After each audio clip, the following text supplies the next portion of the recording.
안녕하십니까. 더불어민주당 박경미 대변인입니다. 오늘 오전 5가지 주제로 브리핑 올리겠습니다. 첫 번째 주제는 박근혜 대통령은 물러나라는 국민의 요구에 답하라. 정영국 청와대 대변인이 오늘 하야나 퇴진의 가능성을 묻는 기자의 질문에 대해 지켜보시라고 했다가 추후 그건 아니다. 전국 정상화를 위한 후속 조치, 모든 가능성을 열어놓고 고심하고 있다고 정정했습니다. 박근혜 대통령이 하야하거나 퇴진할 생각이 전혀 없음을 다시 한번 밝힌 것으로 보입니다. 5천만이 시위해도 절대 안 물러날 것이라는 김종필 전 국무총리의 발언이 맞는 것 같습니다. 더욱이 박 대통령은 자신의 거취에 대해서 이런 방구 언급도 없습니다. 국민이 뽑은 대통령이 국민의 물음에 답하기를 거부하고 있는 것입니다. 지난 주말 광화문 광장에 모인 100만의 촛불 민심, 무너진 민주주의를 바로 세우자는 주권자들의 도도한 함성이 청와대에 전해지지 않은 모양입니다. 국민들의 마음속에서 박 대통령은 더 이상 대통령이 아닙니다. 작금의 사태는 헌법과 법률이 정한 책무를 방기하고 비선실세 국정농단을 방조해 국정을 파탄에 이르게 한 대통령이 자초한 일입니다. 대통령의 퇴진을 빼고 전국을 정상화할 수 있는 방법은 없습니다. 대통령이 자리를 보존할수록 국정은 더욱 마비되고 혼란에 빠지게 되기 때문입니다. 박 대통령이 스스로 내려오기를 거부한다면 국민의 분노는 더욱 활화산처럼 타오를 것임을 엄중하게 경고합니다. 더불어민주당은 국민의 엄중한 민의를 받들어 박근혜 대통령의 퇴진을 위해 진력을 다할 것임을 분명하게 천명합니다.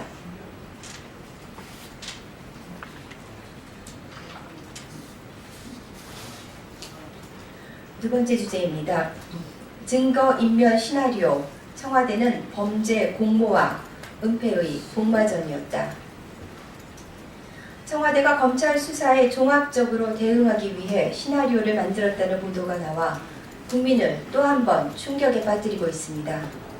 JTBC 보도에 따르면 시나리오는 이번 사태의 결정적인 증거물인 태블릿 PC가 보도가 나오기 일주일 전에 작성됐으며 증거인멸 내용까지 구체적으로 담겨 있다고 합니다.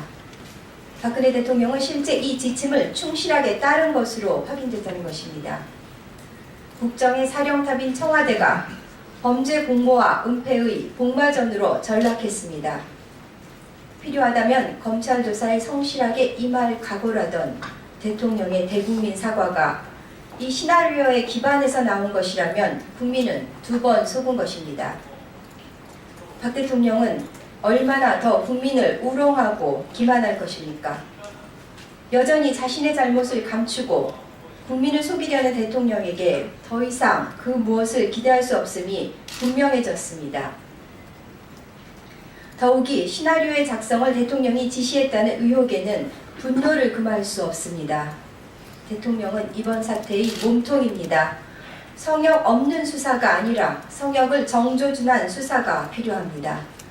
대통령에 대해서 피의자에 준하는 조사가 엄정하고 철저하게 이루어질 것을 다시 한번 촉구합니다.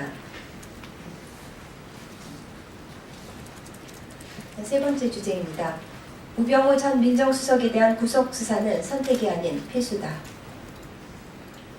검찰은 우병우 전 민정수석을 곧 재소환할 방침인 것으로 알려졌습니다. 그 다음 수순은 당연히 구속수사가 되어야 합니다. 황제 소환이라는 비판을 받았던 지난번 검찰 조사에서는 우 전 수석의 가족회사 자금 횡령 혐의에 대해서만 조사했습니다.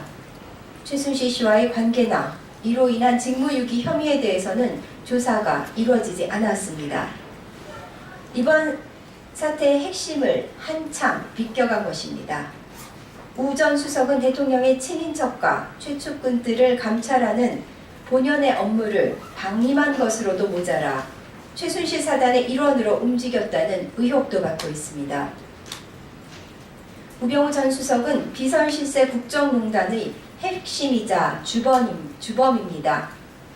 작년에 민정수석실이 차은택에 대한 감찰을 하고도 별다른 조치 없이 마무리 지었다는 게 대표적인 사례입니다. 롯데그룹 수사 상황을 최순실에게 누설했다는 혐의도 받고 있습니다. 국정원의 중간 간부로부터 최순실에 대한 정보들을 직보받았다는 논란도 있습니다. 심지어는 우 전 수석이 청와대에 입성한 직후 그의 장모와 최순실 씨 그리고 차은택과 고용태가 함께 골프를 쳤다는 의혹까지도 제기된 바 있습니다. 우 전 수석과 최순실과의 커넥션 의혹은 지금까지 제기된 것만으로도 차고 넘칩니다. 검찰은 우 전 수석을 즉각 구속 수사해야 합니다. 더불어민주당은 우병우 구속 수사를 촉구하는 천막 농성을 열흘째 이어가고 있습니다. 검찰이 지금처럼 면피성 수사만 한다면 특검을 통해 낱낱이 단죄될 것입니다. 그때에는 검찰의 직무유기까지도 포함될 것입니다.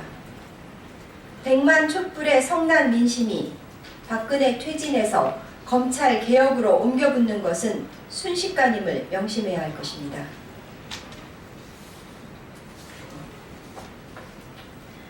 네 번째 주제입니다. 교총까지 반대하는 역사교과서 국정화, 기어이 강행할 것인가?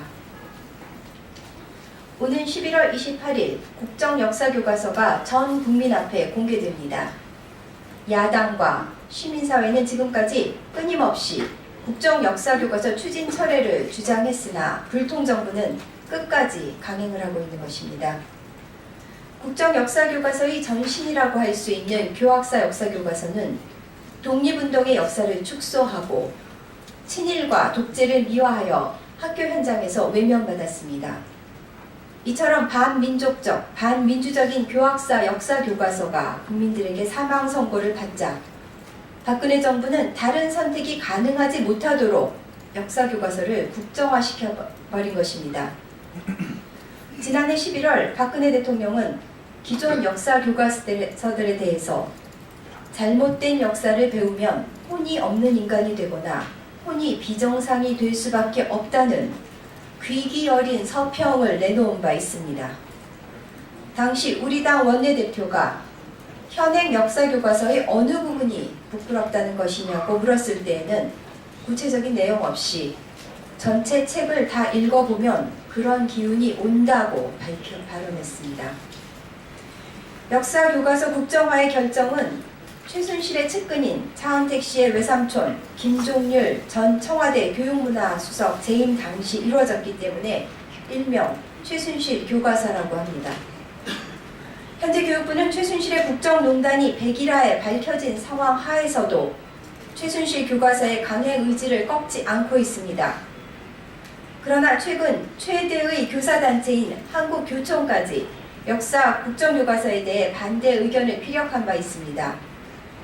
지난해 10월 교원단체 중에서 거의 유일하게 국정교과서 찬성 의견을 내놨던 교총마저 돌아선 것입니다. 국민들은 국정역사교과서 추진 중단을 명령하고 있습니다. 이를 거부한다면 역사의 거대한 수레바퀴 아래 깔릴 뿐 아니라 그 흔적이 다시 역사교과서에 오르게 될 것임을 엄중하게 경고합니다.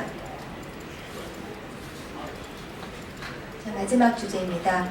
한일 군사정보보호협정은 나라 팔아먹기. 어제 한일 양국은 한일 군사정보보호협정에 가서명했습니다. 2012년 6월에 체결하다가 무산되었지만 최순실 씨의 국정농단 의혹이 제기된 직후에 협상을 개시하여 18일 만에 초고속으로 합의가 이루어졌습니다.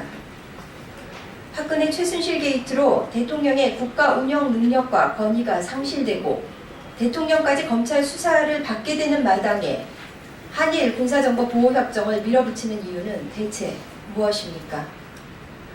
박근혜 정부는 친일 기조에 따라 역사교과서를 국정화한 데 이어 국민들과 피할머니들의 뜻을 무시한 채 단 10억엔으로 일반군 위안부 협상에 졸속 합의를 하지 않았습니까?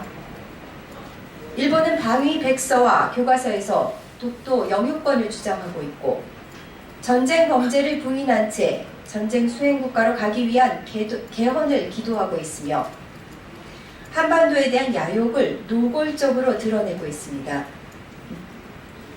이런 일본에게 군사 정보까지 넘기려는 것은 헌법 제66조 2항 대통령의 영토 보전 책무 규정과 제69조 대통령 취임 선서의 국가 보위 책무 규정을 정면으로 위반하는 행위입니다. 군사정보 보호협정은 대통령 재가가 필수적이기 때문에 대통령이 내치는 내주더라도 외교와 국방은 들고 있겠다는 의지의 발로로 추정됩니다. 이제 나라 말아먹기로도 부족해서 나라 팔아먹기에 나선 것입니까? 100만 촛불과 5% 지지율이 뜻하는 것은 오직 대통령 퇴진입니다. 국민들로부터 이미 해고 선언을 받은 박근혜 대통령은 제발 국정에서 손을 떼고 자숙하기 바랍니다. 이상입니다. 감사합니다.